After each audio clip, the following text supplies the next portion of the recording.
This is Norrköping, a city that echoes with history. Once the powerhouse of Sweden's textile empire, its old factories still whisper stories of iron, steam, and determination. Here, every brick holds the spirit of women who stood tall, fought for their rights, and carved their legacy into stone.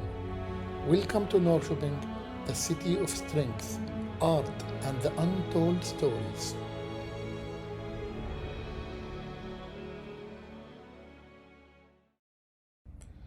Today, I'm in the city of Norrköping, in southeast Sweden, about a 2-hour drive from the capital Stockholm. The city roots go way back to the Middle Ages, but it really started to grow when locals began to utilize the Kata Dalström river, which cuts right through the heart of the city as a source of power. By the 19th century, Norrköping had become one of the most important industrial cities, not just in Sweden, but in all of Northern Europe, especially known for its textile industry, earning the nickname the Manchester of Sweden.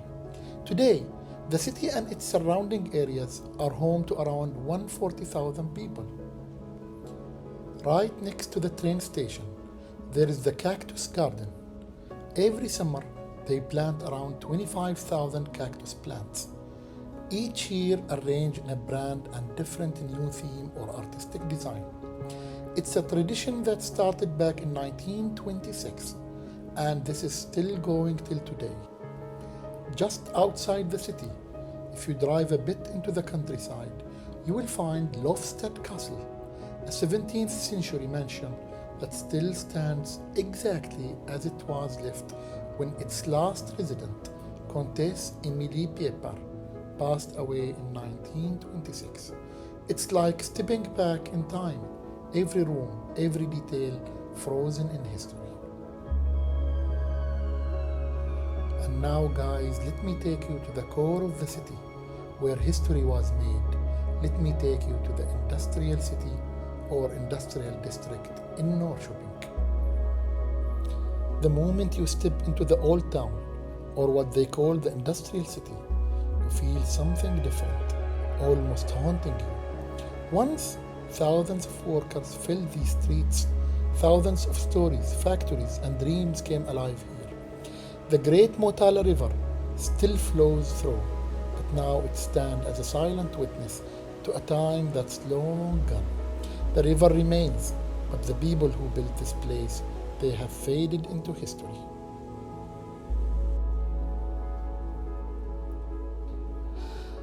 And this yellow floating building, my friends, behind me, was once the beating heart of Sweden's textile industry, right here in the middle of Norrköping.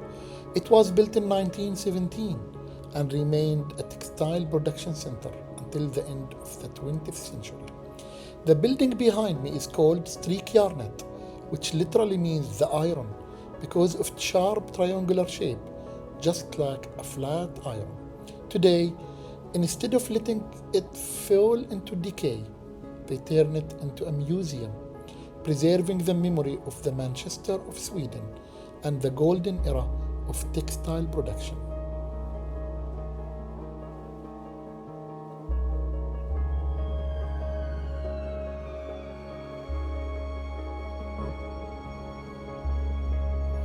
Today, the museum is called the Arbetets Museum, or Museum of Work, and it beautifully preserves the stories and lives of the women who once powered Sweden's textile industry.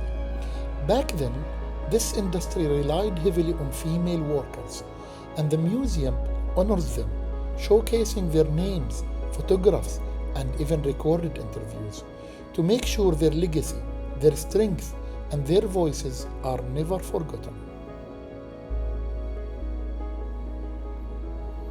Of course, guys, it wasn't all easy or pleasant. Behind the progress and factories, there was exploitation.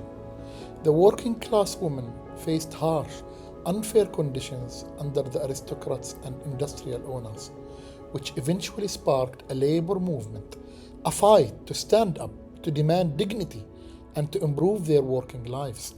It was struggle born out of strength, and it changed the course of Sweden labor history forever. Ironically, the leader of this movement wasn't a factory worker. She was a woman from the upper class, from the rich class, named Kata Dalström. She felt the pain and struggle of the working women and decided to stand up with them, leading a powerful movement to fight for their rights and improve their conditions. Her legacy still lives on, immortalized in a stunning sculpture by Swedish artist Pia Engström, proudly standing in the heart of Norrköping. As we can see, the monument portrays the golden calf, a symbol of capitalism and greed, surrounded by the female workers, raising their voices and demanding their rights. And right there stand heroic women, encouraging them to keep fighting. It's a powerful and emotional piece, something truly worth visiting if you ever come to Sweden.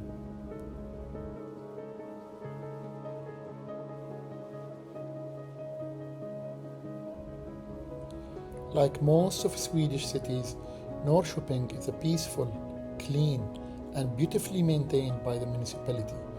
I hope you have learned something new today about this amazing city, and I will see you soon on the next adventure. Thanks for watching.